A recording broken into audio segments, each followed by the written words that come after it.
Good morning, everyone. My name is Benjamin Eunice, and welcome to the first episode of I don't have a name for this yet. I'm thinking like Cafe au lait or something cheesy like that because I have coffee with me. It's lovely. It's from a local roaster. Excellent stuff. I needed caffeine this morning, and it's cultural and cool. So today I'd like to talk about filmmaking and the difficulties of filmmaking that I'm learning about right now, as well as some physics things that have come up recently. So to start off with the film segment of today, um, I released a video, the last video on this channel, about 3 weeks ago. At this point, it's right after Christmas. I'm recording this. This is December 27th, and yesterday, a few days ago, I was thinking about this, and have come to the realization that I can't make that kind of video all the time, but I wanted to. When the video came out, excuse me, when the video came out, the first day was relatively normal, viewership-wise. I didn't think much of it. I didn't intend the video to do well. I didn't care. I made the thing because I enjoy making this kind of content. I wanted to try that format out. And really, I was experimenting with free and open source video editing applications. That whole video was shot on free open source software, or edited on free open source software.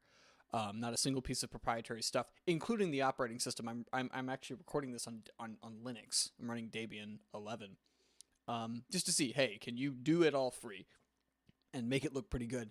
And the answer is yes. I was very pleased. The encoding leaves a lot to be desired, which I'm learning about now, but that was surprising. So this thing comes out, right?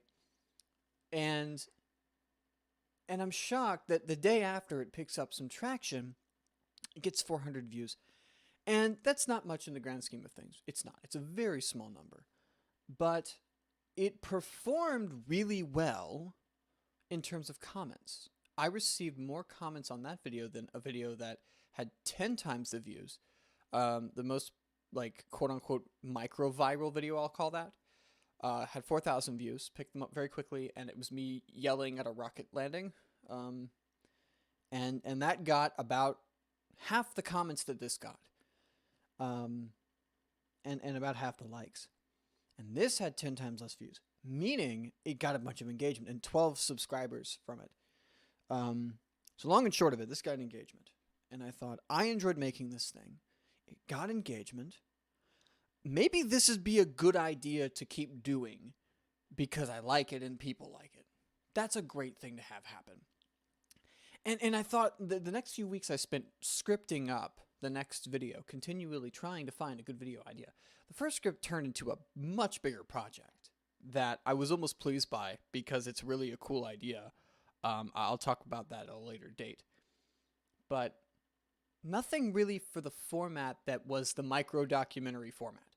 I almost want to maybe go more mini documentary because I really want to go more 5 or 10 minutes for those kinds of videos. And I still am going to make them as best as I can. Like, I still plan on making more of those because I enjoy it. But really, the key thing I've realized is video ideas are hard. And how am I going to make regular content? And I debated with myself and I debated with myself. And I really should have done this video earlier. And it was that about this video. I wanted to make this video. I wanted to make regularly scheduled, easy content between the big content. If for nothing else than just to get used to putting myself on the internet regularly. Because my biggest problem is being up on the internet regularly. I'll start a project. I'll get a project to a point and it won't be good enough. And I have to throw something up on the internet or, and it never happens. And for that reason, I've had projects. I had a film I was working on, Ron. There's only like a teaser trailer out. All my data got lost between then and now. I had a crazy data breach that literally I lost 2 paid projects, 1.5 paid projects, and this film and a lot of other footage that I had been working on, and it was horrible. So, but that film never was finished because I was being perfectionistic and had unrealistic goals for my scheduling. Um, so I needed to set a SMART goal. A SMART goal is a simple, manageable, I think singular. I think manageable, attainable, realistic, and timely. Something like that. Look it up. Look up SMART goals.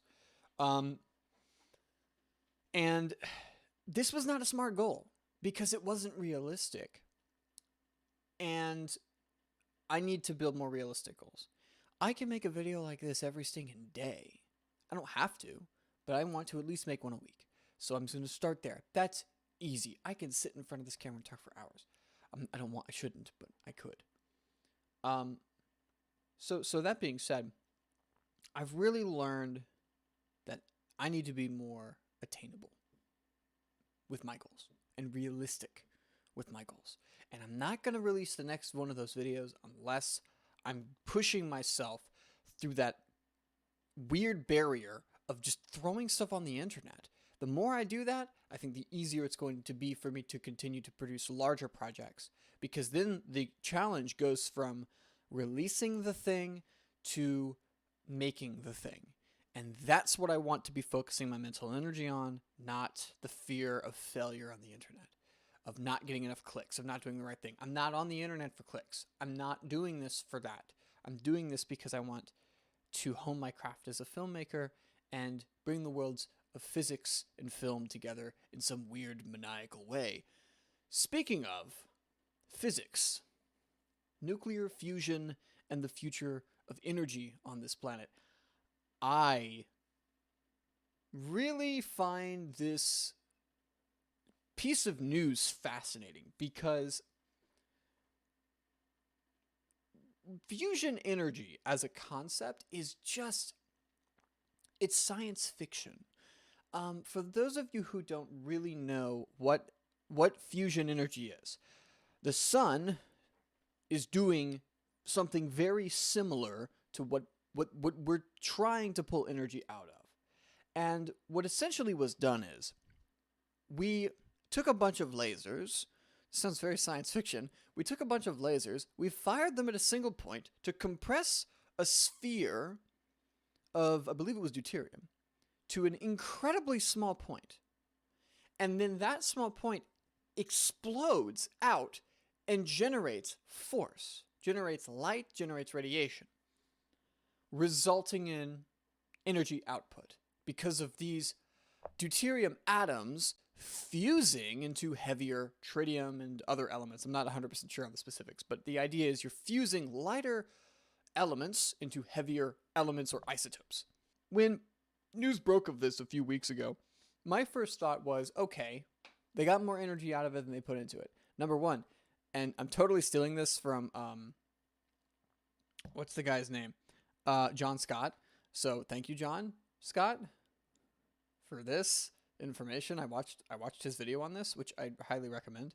That really, the lasers used for this took 300 megawatts, I think, of energy. And the fusion itself produced about 3. The thing that we're producing more than we put into it is that the actual energy of the lasers themselves were made up of less energy than what we got out of the actual experiment. And so the question is still making these lasers more efficient. Now, granted, the lasers in the facility are much older than like brand spanking new tech. The stuff was installed in the early 90s. Since we have developed much more efficient systems. So really, that part of it, fortunately, we can say, okay, in a real world scenario with current technology, it would have probably been better still. Probably still not 100%. 99% inefficient, these things were. These were not great.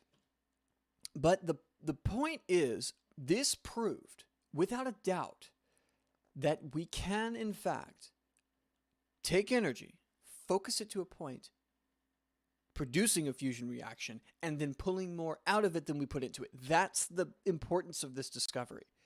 And in the scientific world, when you see this, you say, okay, we just hit this break point.